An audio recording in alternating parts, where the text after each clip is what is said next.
স্বাগত জানাচ্ছি সুপ্রিয় শিক্ষার্থীবৃন্দ। আমরা আইসিটির পঞ্চম অধ্যায় নিয়ে আলোচনা করতেছিলাম এবং আমরা ইতিমধ্যে জেনারেশন অফ ল্যাঙ্গুয়েজ, ট্রান্সলেটর এবং অ্যালগোরিদম এবং ফ্লোচার্ট শেষ করে ফেলেছি। আজ থেকে আমাদের সি প্রোগ্রাম শুরু। আমরা আজ থেকে সি প্রোগ্রামের বেসিক শুরু করব। তো মূল প্রোগ্রামে যাওয়ার আগে আমরা প্রোগ্রাম লেখার নিয়মগুলো দেখব। আমরা কিভাবে যে কোনো একটা সফটওয়্যার তৈরির জন্য সি প্রোগ্রাম লিখব সেটা দেখব। তো চলো আমরা শুরু করি। তোমরা অবশ্যই আমার ইউটিউব চ্যানেলটা সাবস্ক্রাইব করবে।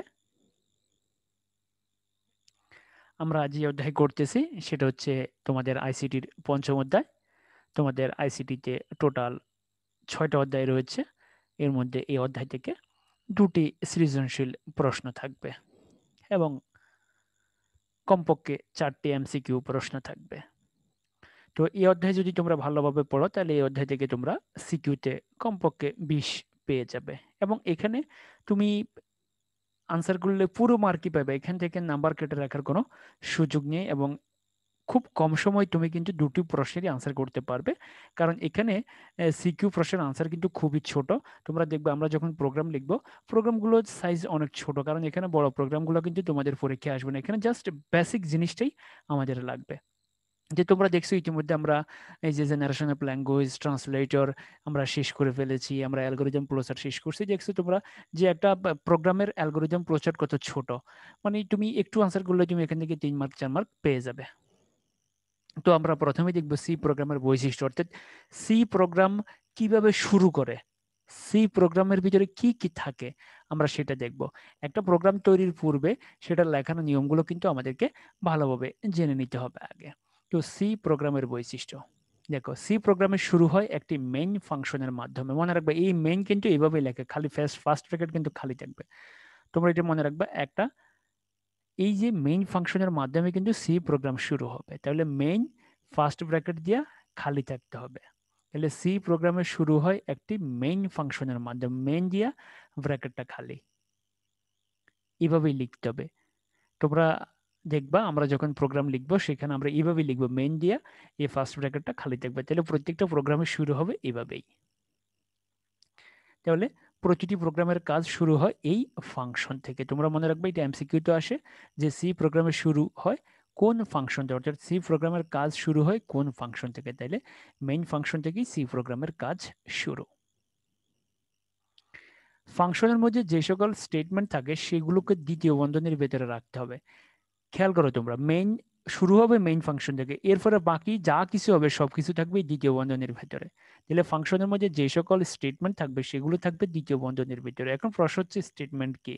স্টেটমেন্ট নিয়ে আমরা পরবর্তীতে আলোচনা করব। শুধু এইটুকু জেনে রাখো, যে সকল লাইনের শেষে সেমিকোলন থাকে তাদেরকে স্টেটমেন্ট বলে।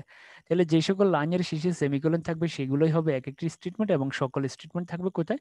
দ্বিতীয় বন্ধনীর ভেতরে। প্রতিটি স্টেটমেন্টের শেষে সেমিকোলন দিতে হবে, প্রতিটি স্টেটমেন্টের শেষে সেমিকোলন দিতে হবে এবং সবগুলো স্টেটমেন্ট কোথায় থাকবে?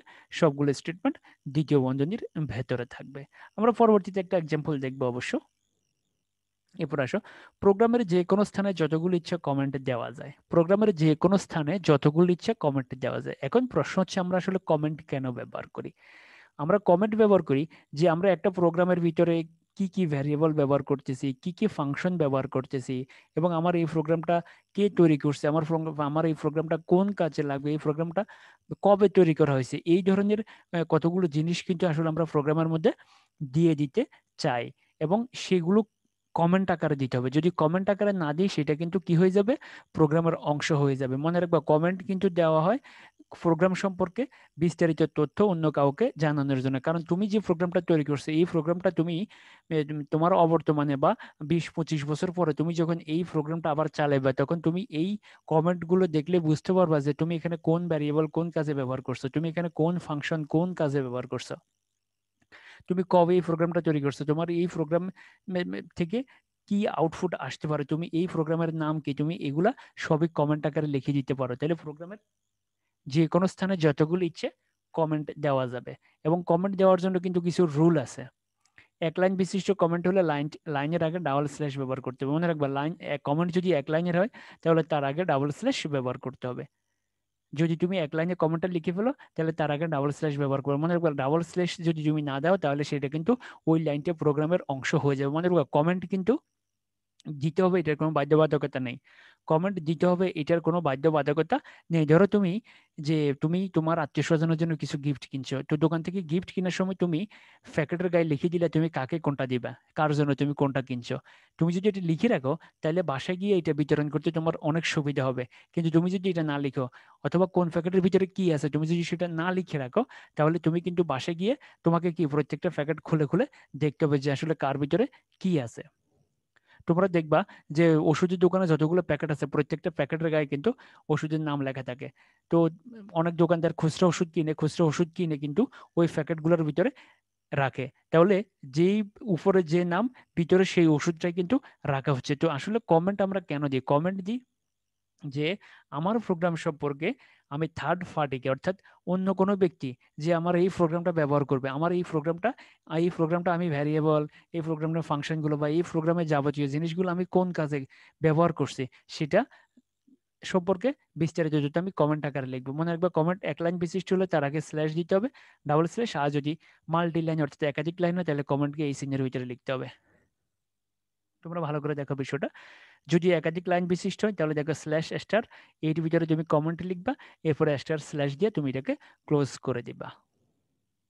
তাহলে তোমাকে এই প্রোগ্রাম লেখার জন্য এই জিনিসগুলো কিন্তু তোমাকে ভালো করে মনে রাখতে হবে। এক লাইন বিশিষ্ট কমেন্ট হলে ডাবল স্ল্যাশ ব্যবহার করতে হবে কমেন্টের আগে। আর মাল্টি লাইন বিশিষ্ট যদি কমেন্ট হয়, অর্থাৎ একাধিক লাইন হয়, তাহলে slash star dot dot dot star slash.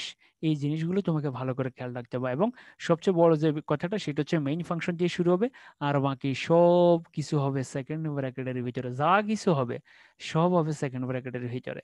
এবং প্রত্যেকটা স্টেটমেন্টের শেষে সেমিকোলন দিতে হবে, আর ইচ্ছে মতো তুমি কমেন্ট দিতে পারবা।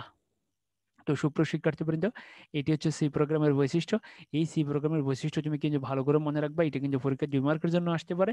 আর প্রোগ্রাম লেখার সময় তো আমাদের এটা মেনে চলতেই হবে। এবার আমরা দেখবো ডাটা টাইপ। মনে রাখবা, আমরা অনেক ডাটা নিয়ে কাজ করি। আমরা আমরা কম্পিউটারে বাস্তবে যা কিছু করি সবই কিন্তু ডাটা, সবই হচ্ছে ডাটা। তুমি কম্পিউটারে একটা গান রাখো, সেইটা একটা ডাটা। তুমি যে ফেসবুক ব্যবহার করো, ফেসবুকে তুমি একটা ইমেজ আপলোড করতেছো বা একটা ইমেজ ডাউনলোড করতেছো, সেটাও কিন্তু ডাটা। তুমি মোবাইল কোম্পানি থেকে তুমি ডাটা প্যাক কিনতেছো, অর্থাৎ এমবি কিনতেছো, সেটাও কিন্তু ডাটা। তুমি একটা চিঠি লিখতেছো, সেটাও কিন্তু ডাটা। অর্থাৎ আমরা যা কিছু করি সবই কিন্তু ডাটা। তো আমরা আসলে জানি না যে ডাটার প্রকারভেদ কি, এটা আসলে আমাদের জানার দরকার নাই।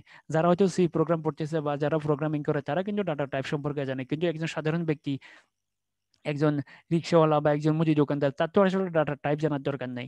সে তার মোবাইলে গান রাখতেছে, সে তার প্রয়োজনে গান শুনতেছে, কিন্তু এই যে গানটা যে তার মোবাইলে আছে সেটা কিন্তু ডাটা হিসাবে আছে। তো আমরা এখন দেখব যে ডাটা টাইপ কি কি। দেখো, সি প্রোগ্রামে অনেক ডাটা নিয়ে কাজ করা হয়, তবে প্রোগ্রাম চালানোর সময় সব ডাটা মেমোরিতে সংরক্ষিত থাকে। মনে রাখবা, সি প্রোগ্রামে অনেক ডাটা নিয়ে কাজ করা হয়। আসলে শুধু শুধু সি প্রোগ্রাম না, প্রত্যেকটা প্রোগ্রামে কিন্তু ডাটা নিয়ে কাজ করা হয়। আর প্রোগ্রাম চালানোর সময় সব ডাটা কিন্তু মেমোরিতে সংরক্ষিত থাকে। তুমি মোবাইলে যা কিছু করো বা কম্পিউটারে যা কিছু করো না কেন, সব কিছু কিন্তু তোমার মেমোরিতে সংরক্ষিত থাকে, সেটা অস্থায়ী হোক অথবা স্থায়ী হোক। আমরা যখন কম্পিউটারে টাইপ করি, টাইপ করার সময় সেটা কিন্তু অস্থায়ী মেমোরিতে সংরক্ষিত থাকে, এরপরে সেভ করলে সেটা স্থায়ী মেমোরিতে সংরক্ষিত হয়ে যায়। তো সিতে ডাটা হচ্ছে 4 প্রকার, অর্থাৎ সিতে আমরা 4 ধরনের ডাটা ব্যবহার করব।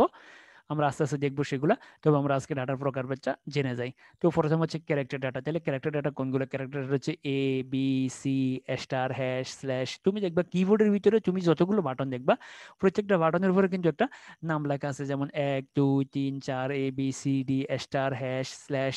তোমরা দেখবা প্রশ্নবোধক চিহ্ন, গ্রেটার দেন, লেস দেন, এগুলো সব হচ্ছে ক্যারেক্টার। এগুলো সবই হচ্ছে ক্যারেক্টার। তাহলে ক্যারেক্টার ডাটা টাইপ। এরপর হচ্ছে ইন্টিজার ডাটা টাইপ। ইন্টিজার মানে হচ্ছে পূর্ণ সংখ্যা, 1 2 3 4, এগুলো হচ্ছে পূর্ণ সংখ্যা। 1 2 3 4 5 6 7 8 9 10, এগুলো হচ্ছে পূর্ণ সংখ্যা। 101 102 103, এগুলো সবই হচ্ছে পূর্ণ সংখ্যা। তাহলে character data type, integer data type. এরপর হচ্ছে ফ্লোটিং পয়েন্ট, অর্থাৎ দশমিক সংখ্যা। যদি দশমিক সংখ্যা থাকে তখন আমরা তাকে বলবো ফ্লোটিং পয়েন্ট ডাটা টাইপ। এরপর হচ্ছে তাহলে ফ্লোটিং পয়েন্টের এই ডেফিনেশনটা তোমাকে মনে রাখতে হবে। অর্থাৎ ফ্লোটিং পয়েন্ট মানে ভাসমান বিন্দু, যেসব সংখ্যার মধ্যে দশমিক বিন্দু থাকে তাদেরকে ভাসমান বিন্দু বলে। তুমি কিন্তু এটা মনে রাখবে, যে সকল সংখ্যার মধ্যে দশমিক বিন্দু থাকে তাদেরকে বলে ভাসমান বিন্দু। তাহলে দশমিক বিন্দুওয়ালা সংখ্যা তো তোমরা সেই ক্লাস সেই প্রাইমারি থেকেই পেয়ে আসছো। যে সকল সংখ্যার মধ্যে দশমিক বিন্দু থাকে তাদেরকে ভাসমান বিন্দু বলে। তবে ইংরেজিতে যেটাকে ফ্লোটিং পয়েন্ট বলে সেটা তোমরা হয়তো জানো না, সেটা তোমরা আজকে জেনে গেলা। তাহলে আমরা তিনটা জিনিস পেলাম, সেটা হচ্ছে যে ক্যারেক্টার ডাটা টাইপ, এরপর হচ্ছে ফ্লোটিং পয়েন্ট ডাটা টাইপ, এরপর হচ্ছে ইন্টিজার ডাটা টাইপ। তো আমাদের আরো একটা ডাটা টাইপ আছে, সেটা হচ্ছে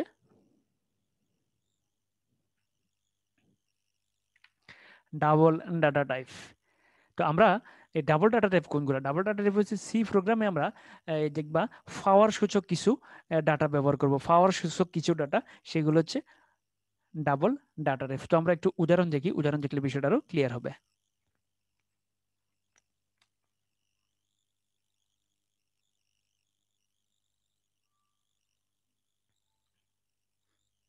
তো প্রথম হচ্ছে দেখো ক্যারেক্টার ডাটা টাইপ, সেগুলো ধরে নিতে পারবে আমরা এ বি সি ডি।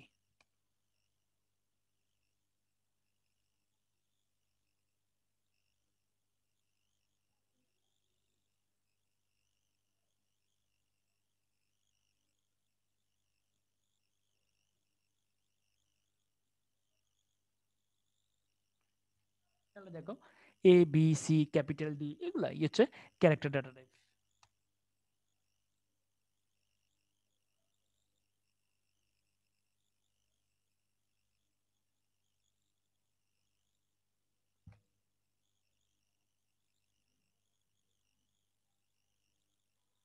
তাহলে 1 2 3 4 5 6 এগুলো হচ্ছে ইন্টিজার ডাটা টাইপ।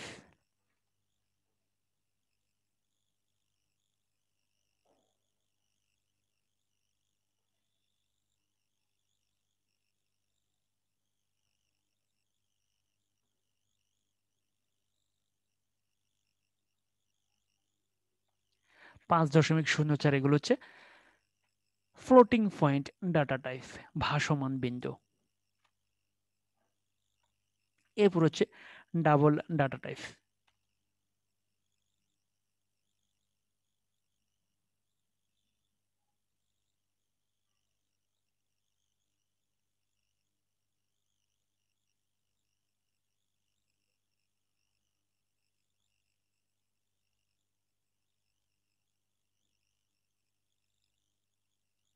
তাহলে এরকম সূচক কিছু ডাটা আমরা সূচকীয় কিছু ডাটা আমরা পাবো, এগুলোকে বলা হয় ডাবল ডাটা টাইপ।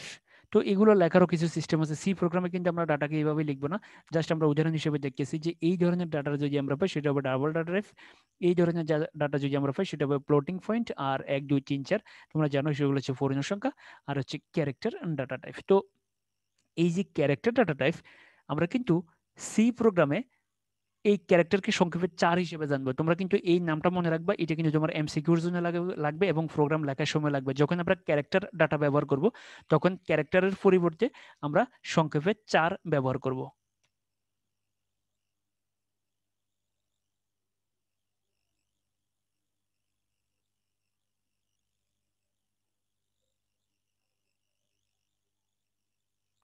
তাহলে ক্যারেক্টারের পরিবর্তে আমরা সংক্ষেপে 4 ব্যবহার করবো। তাহলে যখন ক্যারেক্টার ডাটা টাইপ আমার সামনে আসবে তখন হবে 4, CHAR। এটা কিন্তু তোমরা মুখস্থ রাখবে, এমসিকিউর জন্য লাগবে, আমাদের প্রোগ্রাম লেখার সময় তো লাগবে, তবে তোমরা আগে আগে এটা শিখে রাখবে। তাহলে ক্যারেক্টারের জন্য আমরা কি ব্যবহার করবো? 4 ব্যবহার করবো। একইভাবে ইন্টিজার ডাটা, এগুলো হচ্ছে ইন্টিজার ডাটার, ইন্টিজার ডাটার জন্য আমরা সংক্ষেপে আইএনটি ব্যবহার করব।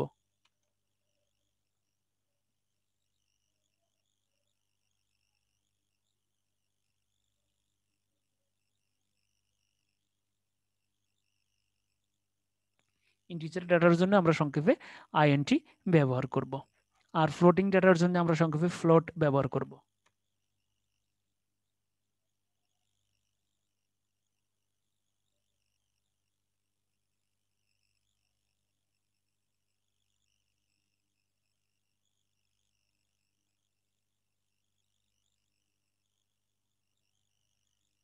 সংক্ষেপে ফ্লোট। আর ডাবল ডাটার জন্য আমরা সংক্ষেপে ডাবল ব্যবহার করব।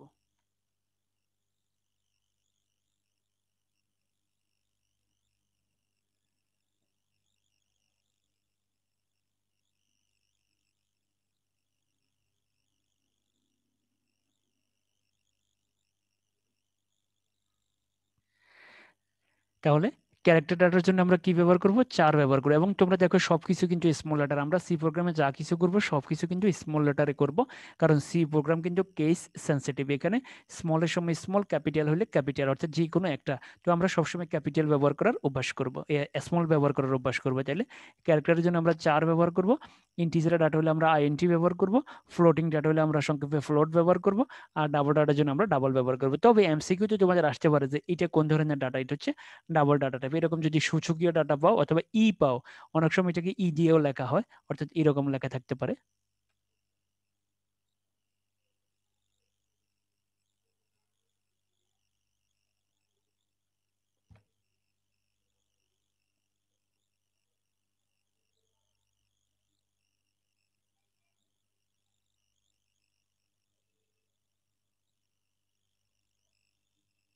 দেখো 4.5 - 03 এরকমও লেখা থাকতে পারে। তো যদি সূচকীয় কিছু, মানে এক্সপোনেন্ট, এক্সপোনেন্ট মানে হচ্ছে সূচক।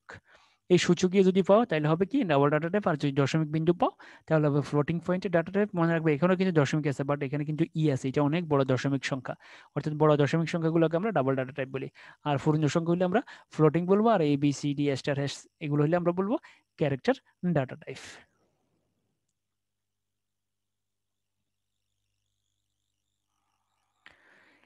তো এখন ক্যারেক্টার ডাটা টাইপ সম্পর্কে আমরা আরো কিছু জেনে নিই। এই ডাটার ব্যাপ্তি হচ্ছে 0 হতে +255 পর্যন্ত। এই ডাটার ব্যাপ্তি হচ্ছে 0 থেকে +255 পর্যন্ত। তোমরা এটা মনে রাখবা, এটা আমাদের এমসিকিউর ক্ষেত্রে কিন্তু কাজে লাগবে। এবং এক ক্যারেক্টার লিখার জন্য মেমোরিতে 1 বাইট জায়গার প্রয়োজন, অর্থাৎ একটা ক্যারেক্টার তুমি যখন কম্পিউটারের মধ্যে লিখবা তখন সে অস্থায়ী মেমোরিতে 1 বাইট জায়গা, অর্থাৎ 8 বিট দখল করবে। মনে রাখবা, এক ক্যারেক্টার তুমি যখন কম্পিউটারে একটা লিখবা তখন সে 8 বিট জায়গা, অর্থাৎ 1 বাইট জায়গা সে দখল করে নেবে। 8 বিট সমান হচ্ছে 1 বাইট, এটা মুখস্থ রাখবা এমসিকিউর জন্য। এবং এই ডাটার ব্যাপ্তি হচ্ছে 0 থেকে +255 পর্যন্ত, এটা কিন্তু মনে রাখবা। এই ডাটার ব্যাপ্তি 0 থেকে +255 পর্যন্ত। এবং এক ক্যারেক্টার লেখার জন্য কম্পিউটারে কতটুকু জায়গা লাগে, এক ক্যারেক্টার লেখার জন্য কম্পিউটারে 1 বাইট জায়গা লাগে, এবং 1 বাইট মানে হচ্ছে 8 বিট। তো বিট বাইট এই জিনিসগুলো তো তোমরা তৃতীয় অধ্যায়ে পেয়েছো। সেখানে আমরা যখন বাইনারি সংখ্যা, ডেসিমাল সংখ্যা, অক্টাল সংখ্যা যখন পেয়েছিলাম তখন সেখানে বিট বাইট নিয়ে তোমরা কথা বলেছি। শুধু এখানে মনে রাখবা, এক ক্যারেক্টার তুমি যখন কম্পিউটারের মধ্যে লিখবা তখন সে 1 বাইট জায়গা দখল করে নেবে। তুমি যখন লিখবা তখন 1 বাইট, তুমি যখন বি লিখবা তখন এইভাবে প্রত্যেকটা ক্যারেক্টারের জন্য 1 বাইট করে সে জায়গা দখল করবে। এবার আসো integer data type. Integer data type তোমরা জানো, ইন্টিজার ডাটা হচ্ছে 1 2 3 4 পূর্ণ সংখ্যাগুলো। মেমোরিতে ইন্টিজার ডাটা লেখার জন্য 2 বাইট জায়গার প্রয়োজন। মেমোরিতে এই ডাটা লেখার জন্য 2 বাইট, অর্থাৎ প্রতিটি ইন্টিজার ডাটা টাইপ, মনে রাখবে মেমোরিতে প্রতিটি ইন্টিজার ডাটা লেখার জন্য, প্রতিটি ইন্টিজার ডাটা লেখার জন্য কিন্তু 2 বাইট লাগে। তোমরা কিন্তু এই শব্দটা মনে রাখবে, প্রতিটি ডাটার জন্য 2 বাইট।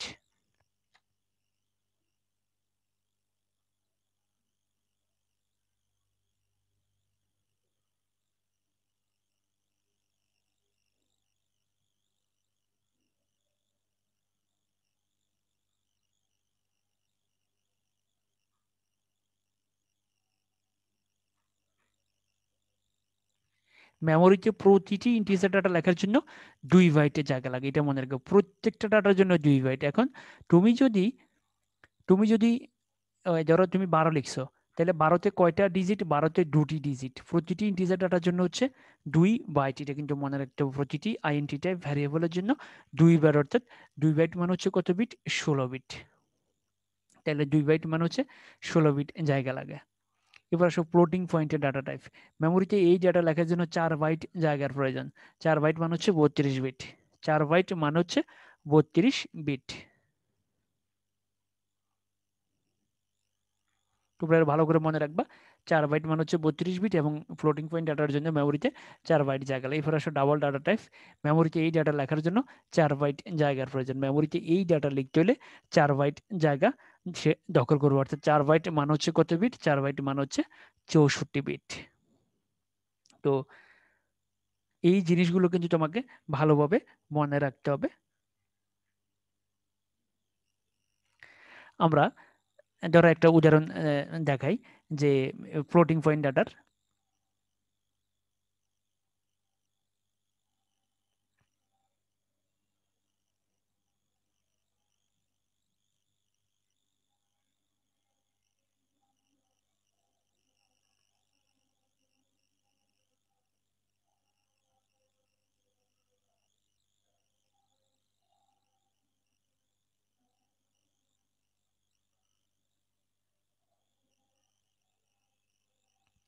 দেখো 32.102343, এটি হচ্ছে ধরো একটা ফ্লোটিং পয়েন্ট ডাটার উদাহরণ।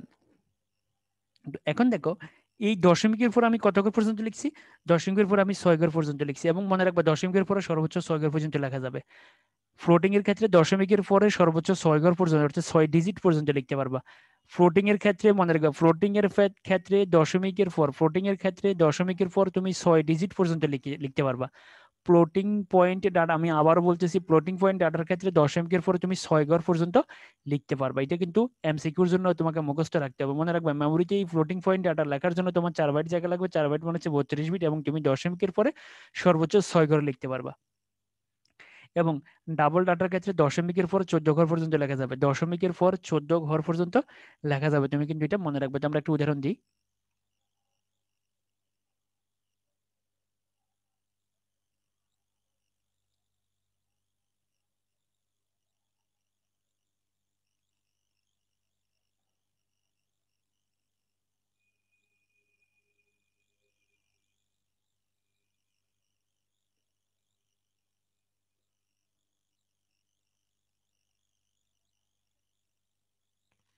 ডাবল ডাটার ক্ষেত্রে তুমি দশমিকের পর সর্বোচ্চ 14 ঘর পর্যন্ত লিখতে পারবে। তাহলে মনে রাখবে এমসিকিউতে একটা উদাহরণ দিল যে এই দুটোর ভিতরে কোনটি ডাবল ডাটা টাইপ। তাহলে তুমি যদি দেখো যে 6 ঘর ক্রস করে ফেলছে, 6 পর্যন্ত কিন্তু ফ্লোটিং ডাটা, মনে রাখবা দশমিকের পরে 6 ঘর পর্যন্ত হচ্ছে ফ্লোটিং ডাটা।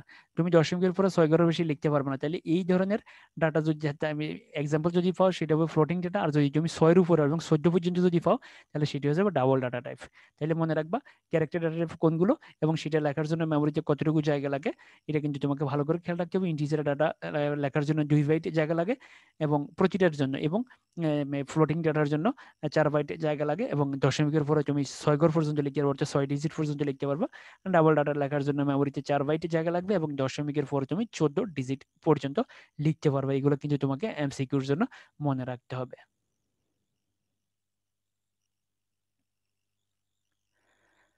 তো এখন আমরা দেখব কনস্ট্যান্ট কি। কনস্ট্যান্ট আমাদের সি প্রোগ্রামে অনেক বেশি কাজে লাগবে। যে সমস্ত মান প্রোগ্রামে দিলে একই থাকে এবং প্রোগ্রাম নির্বাহের পরেও কোনোরূপ পরিবর্তন হয় না তাদেরকে বলে ধ্রুবক। তোমরা এটা মনে রাখবা, যে সমস্ত মান প্রোগ্রামে দিলে প্রোগ্রাম নির্বাহের পর কোনোরূপ পরিবর্তন হয় না, অর্থাৎ যাদের মানের কোনো পরিবর্তন হয় না, যেমন 1 2 3 4 5, অর্থাৎ 0 থেকে 9 পর্যন্ত, এগুলা হচ্ছে সবই কনস্ট্যান্ট। এই ডিজিটগুলো দিয়ে যতগুলা সংখ্যা গঠিত হবে সবগুলোকে আমরা ধ্রুবক বলবো, অর্থাৎ এদের মানের কোনো পরিবর্তন হয় না। চন্দ্র সূর্য গ্রহ নক্ষত্র তুমি যেখানেই যাও না কেন এদের মান একই রকম থাকবে। এবার আসো ভ্যারিয়েবল। প্রোগ্রাম নির্বাহের সময় যার মানের পরিবর্তন হয় তাকে চলক বলে। যার মানের পরিবর্তন হয়, যেমন ধরো a+b/2, তো এর মান যদি 1 হয়, বির মান যদি 2 হয়, তাহলে ফলাফল একরকম হবে। এর মান যদি 3 হয়, বির মান যদি 4 হয়, ফলাফল আরেক রকম হবে। অর্থাৎ এদের মানের পরিবর্তন হয়, পার্সন টু পার্সন এদের মানের পরিবর্তন হবে। এবং ভ্যারিয়েবলের আরো একটা গুরুত্বপূর্ণ সংজ্ঞা, পরীক্ষায় যদি তুমি এই সংজ্ঞাটা লেখো এক্সামিনার কিন্তু খুব খুশি হয়ে যাবে, তোমাকে 2 নম্বর দিবে। যদি চলক কাকে বলে বা চলক কি, এটা পরীক্ষায় 2 মার্কের জন্য আসে, তাহলে তুমি এটা লিখবে। একজন প্রোগ্রামার প্রোগ্রাম চালনাকালে কম্পিউটারের অস্থায়ী মেমোরিতে কিছু পরিমাণ জায়গা সংরক্ষিত হয়।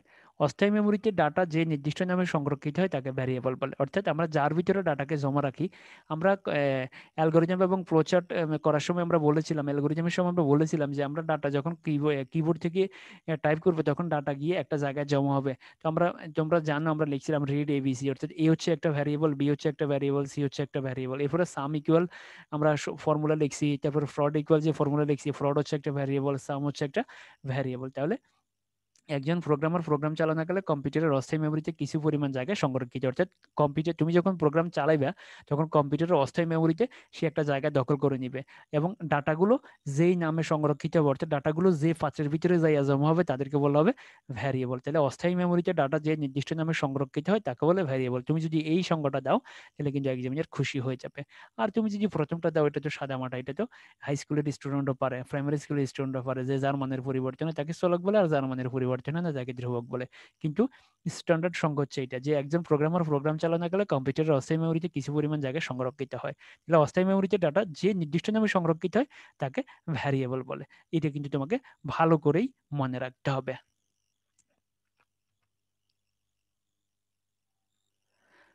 তো আমরা এখন সি প্রোগ্রামের এই একটা প্রোগ্রাম দেখি, তখন আমরা সেখানেও দেখবো ভ্যারিয়েবল দেখবো। এই যে দেখো আইএনটি, এই যে আইএনটি এ, এই দেখো আইএনটি মানে হচ্ছে ইন্টিজার, অর্থাৎ ডাটা টাইপ। আমরা কিন্তু পরবর্তীতে আলোচনা করবো, এখন হয়তো এই প্রোগ্রাম থেকে তুমি কিছুই বুঝবে না, এই প্রোগ্রাম থেকে তোমার কিছু বুঝেরও কথা না। আমরা আমরা পরবর্তীতে এই প্রোগ্রাম নিয়ে বিস্তারিত আলোচনা করবো। তবে আমরা এখন একটু আগে যে ডাটা টাইপের কথা বলছি, সেখানে আমরা বলছি যে ইন্টিজার ডাটার সময় আমরা আইএনটি ব্যবহার করব। তাহলে তুমি এখানে যে আইএনটি দেখতেছো, আইএনটি মানে হচ্ছে ইন্টিজার ডাটা, এখানে আমরা ইন্টিজার ডাটা ব্যবহার করব। এবং এই যে তুমি এখানে দেখতেছো এ বি এক্স, অর্থাৎ এখানে এ হচ্ছে একটা ইন্টিজার ডাটা, বি হচ্ছে একটা ইন্টিজার ডাটা, এক্স হচ্ছে একটা ইন্টিজার ডাটা। আবার তুমি যদি ধরে নাও এ হচ্ছে একটা ভ্যারিয়েবল, বি হচ্ছে একটা ভ্যারিয়েবল, এক্স হচ্ছে একটা ভ্যারিয়েবল, অর্থাৎ আমরা কিবোর্ড থেকে যে ডাটা ইনপুট দেবো সেটা প্রথম ডাটা এর ভিতরে যাবে, দ্বিতীয় ডাটা বির ভিতরে যাবে। তাহলে এই যে দেখো এটা হচ্ছে ভ্যারিয়েবল, এটা হচ্ছে ভ্যারিয়েবল, এক্স একটা ভ্যারিয়েবল, এ বি এক্স এগুলোর মানের পরিবর্তন হয়। এবং আমরা এই যে বলেছিলাম, এই যে দেখো মেইন ফাংশন, দেখো প্রত্যেকটা প্রোগ্রামের শুরু হবে মেইন ফাংশন দিয়ে। দেখো মেইন ফাংশন আমরা সি প্রোগ্রামের বৈশিষ্ট্যের সময় বলছিলাম, দেখো, এবং বাকি যা কিছু হবে সবকিছু হবে সেকেন্ড ব্র্যাকেটের ভিতরে। দেখো দেখো মেইন ফাংশনের পরে যা কিছু হয়েছে সবকিছু কিন্তু সেকেন্ড ব্র্যাকেটের ভিতরে। এবং তোমরা দেখো প্রত্যেকটা লাইনের শেষে কিন্তু দেখো সেমিকোলন আছে, তাহলে যাদের শেষে সেমিকোলন আছে তাদেরকে বলে স্টেটমেন্ট। দেখো এটা একটি স্টেটমেন্ট, এই লাইন একটি স্টেটমেন্ট, এই লাইন একটি স্টেটমেন্ট, এই লাইন একটি স্টেটমেন্ট, এই লাইন স্টেটমেন্ট। বাট এই লাইন কিন্তু স্টেটমেন্ট নয়, এই লাইন কিন্তু স্টেটমেন্ট না, এটা হচ্ছে কন্ডিশন। কন্ডিশনের শেষে কখনো সেমিকোলন হয় না। এটা একটি স্টেটমেন্ট, এটা এখানে সেমিকোলন হবে না, এটা একটা স্টেটমেন্ট। দেখো এটা হচ্ছে একটা কন্ডিশন, এটা স্টেটমেন্ট, এটা হচ্ছে একটা, দেখো এই দেখো এটা আরেকটা, দেখো এখানে আরেকটি স্টেটমেন্ট সেকেন্ড ব্র্যাকেটের ভিতরে ঢুকছে। তো আমরা পরবর্তীতে এগুলো নিয়ে বিস্তারিত আলোচনা করব। এখন শুধু আমরা দেখতেছি যে মেইন ফাংশন দিয়ে শুরু হয়েছে, দেখো মেইনটাকে লেখা কিভাবে, বাকি যা কিছু হবে সব সেকেন্ড ব্র্যাকেটের ভিতরে হবে। এবং তোমার যদি এই প্রোগ্রাম সম্পর্কে তুমি যদি কোনো কারোর জন্য কিছু একটা লিখতে চাও, তাহলে তোমাকে সেটা কিসের ভিতরে লিখতে হবে, যে কমেন্ট আকারে লিখতে হবে। তো কমেন্ট আকারে যদি তুমি লিখো, তাহলে অবশ্যই তোমাকে কি দিতে হবে, তোমাকে স্ল্যাশ দিতে হবে। যেমন ধরো আমি যদি এই লাইনের আগে দুটো স্ল্যাশ দিই, তাহলে এটা কমেন্ট হয়ে যাবে। দেখো কমেন্ট মানে এটা শুধুমাত্র প্রোগ্রামার দেখবে, এটা কিন্তু ইউজাররা দেখবে না, এটা শুধুমাত্র প্রোগ্রামার দেখবে। এটা ইউজাররা কিন্তু এই লাইন কখনোই দেখবে না। ইউজাররা শুধু যে যিনি এই প্রোগ্রাম নিয়ে কাজ করবেন তিনি শুধু দেখবেন যে যে এই লাইনটা কি জন্য লেখা হয়েছে, এটা কিসের প্রোগ্রাম। যে ধরো এই যে আমরা এই যে প্রোগ্রামটা, আমি এখানে একটা কমেন্ট দিলাম, যে this is the program of largest number.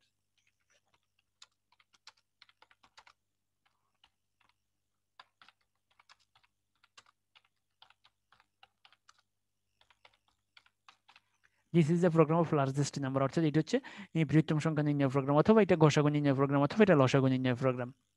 অথবা আমি এখানে এ কেন ব্যবহার করছি, বি কেন ব্যবহার করছি, এক্স কেন ব্যবহার করছি। আমি যদি এই যে সম্পর্কে পাশে কিছু লিখে দিতে চাই, ধরো আমরা যদি এখন পাশে কিছু লিখি, দেখো সেটা এরকম দেখাবে। দেখো কিন্তু আমরা যদি চারপাশে স্ল্যাশ দিয়ে দিই, তাহলে সেটার প্রোগ্রামের কোনো অংশ হবে না। দেখো এই স্ল্যাশ দিয়ে দিলাম, দেখো সেটা হাইড হয়ে যাবে। দেখো এই লেখাগুলো কিন্তু দেখো একটু ঝাপসা হয়ে গেছে। অর্থাৎ তুমি যখন স্ল্যাশ দিবে তখন এরকম ঝাপসা। তুমি যদি এটা তো এক লাইনের কমেন্ট, তুমি যখন একাধিক লাইন লিখবা তখন তোমাকে ওই যে slash star dot dot dot star slash এর ভিতরে তোমাকে কাজ করতে হবে। তাহলে আমরা চাইলে একটা প্রোগ্রামের ভিতরে শত শত কমেন্ট ব্যবহার করতে পারবো, যে কোন লাইন আমি কোন কাজে ব্যবহার করছি, আমরা এখানে এখানে ব্যবহার করছি, বি কেন ব্যবহার করছি, এক্স কেন ব্যবহার করছি, আমরা চাইলে এগুলা কমেন্টের ভিতরে লিখে দিতে পারি।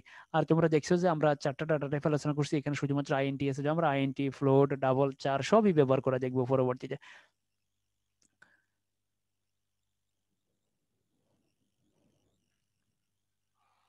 তো সুপ্রিয় শিক্ষার্থীবৃন্দ, ধন্যবাদ সবাইকে। আজকের পার্টটা কিন্তু অত্যন্ত গুরুত্বপূর্ণ সি প্রোগ্রামের বেসিক জানার জন্য।